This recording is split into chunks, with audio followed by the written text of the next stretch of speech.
Le grand direct de l'actu, Jean-Marc Morandini. Les expulsions de locataires qui ne peuvent pas ou plus payer leur loyer peuvent reprendre à partir d'aujourd'hui. Cependant, pour éviter des situations humaines inextricables, de nouvelles dispositions légales encadrent encore plus strictement les procédures d'expulsion. On va voir ça tout de suite avec Maître Roland Pérez. Bonjour. Et bonjour à tous les deux. Alors, la trêve hivernale prend fin donc jeudi 31 mars, c'est-à-dire ça a pris fin hier. Que se passe-t-il à partir d'aujourd'hui pour les locataires qui bénéficiaient de cette trêve ? Alors, les expulsions vont pouvoir reprendre. Quand je dis elles vont pouvoir reprendre, elles sont quand même, comme vous l'avez rappelé, extrêmement encadrées aux grandes dames des propriétaires. Les propriétaires qui ne peuvent pas recevoir leur loyer pour diverses raisons, parce que leurs locataires sont dans une situation totale d'impécuniosité, ils ont perdu un emploi, ils ont eu un accident de la vie.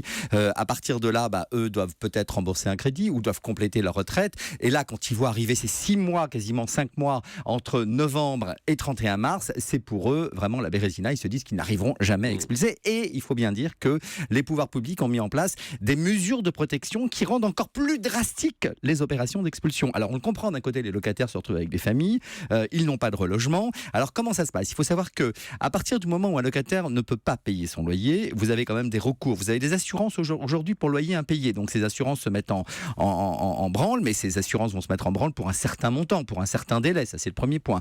Vous avez ce qu'on appelle les aides au logement qui sont dispensées par la CAF. Donc là, vous devez aller voir du côté de la CAF, les propriétaires, pour essayer de récupérer peu ou partie des loyers. Et puis, quand vraiment tout ça ne peut pas se faire, on va d'abord délivrer un commandement.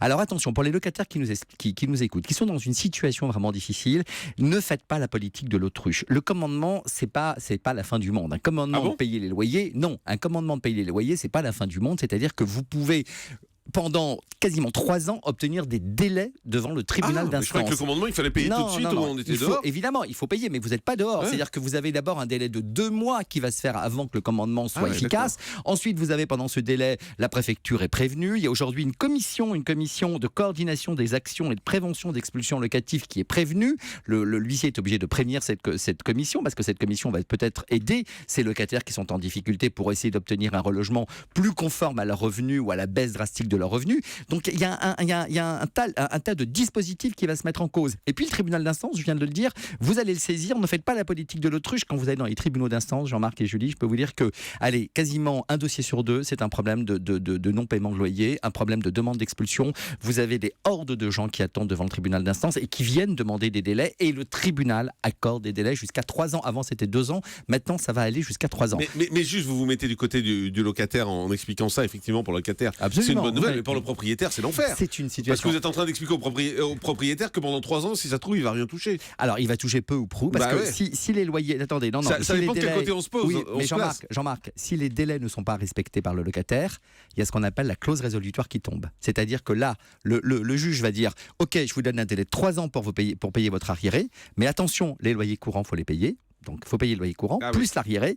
Et si vous ne les payez pas, c'est la résolution du bail. Qui dit résolution du bail dit, Jean-Marc, expulsion. Donc on revient dans ce délai. Mais vous avez tellement obtenu de délai que vous revenez au délai du mois de novembre, on ne peut pas vous expulser. Mais donc, juste à partir d'aujourd'hui, on peut expulser donc. Ça c'est clair. Est-ce que ça veut dire que dès aujourd'hui, il va y avoir des hordes d'huissiers qui vont partir dans tous les apparts ? Non, parce que l'huissier doit encore prévenir la préfecture, il a 2 mois, il doit faire un certain nombre de formalités qui font qu'ils vont gagner encore 4 mois avant l'expulsion. On en est à 6 là ? Oui, 4 mois, on est à 4 mois, 2 mois et 2 mois. Donc la préfecture va se mettre en branle pour essayer de trouver pour donner l'autorisation d'expulsion. Alors les locataires, les propriétaires ont juste... Alors j'ai dit que c'est une possibilité, ils ne le font pas forcément. Ils peuvent assigner l'État pour venir dire la force publique n'a pas été requise, les expulsions ne sont pas intervenues, moi mes loyers je ne les ai pas reçus, je ne suis pas là pour faire le relais social, c'est pas moi le relais social, je ne suis pas les pouvoirs publics, donc vous êtes gentils, il y a tant de loyers qui est dû, je fais condamner l'État pour le paiement de ces loyers parce que vous n'avez pas fait expulser. Donc c'est une procédure coûteuse, c'est une procédure devant le tribunal administratif, mais c'est ce que font un certain nombre de propriétaires, et je peux vous dire qu'à 100%, ils obtiennent gain de cause. Et on comprend que ça protège le locataire et c'est très bien, mais franchement pour les propriétaires, c'est quand même insupportable, quoi. C'est d'autant plus compliqué qu'aujourd'hui, vous savez que les institutionnels ne peuvent plus demander une garantie, ils ne peuvent plus demander quand c'est des groupes qui louent et pas des particuliers, ils ne peuvent plus demander aujourd'hui de garantie personnelle, c'est-à-dire plus de caution, plus de garantie bancaire, donc c'est d'autant plus difficile. Et juste là on parle des locataires, mais des fois dans des lieux il y a des squatteurs qui s'installent. Alors la C'est les bonne mêmes nouvelle, la bonne nouvelle, vous savez qu'avant le flagrant délit, il fallait le faire constater très vite. C'était l'affaire Marivonne où elle est rentrée de clinique. Comment Elle s'est va-t-elle aperçue, elle va mieux. Elle s'est aperçue que pendant 18 mois, quelqu'un avait occupé son appartement et qu'elle ne pouvait pas rentrer dans son appartement.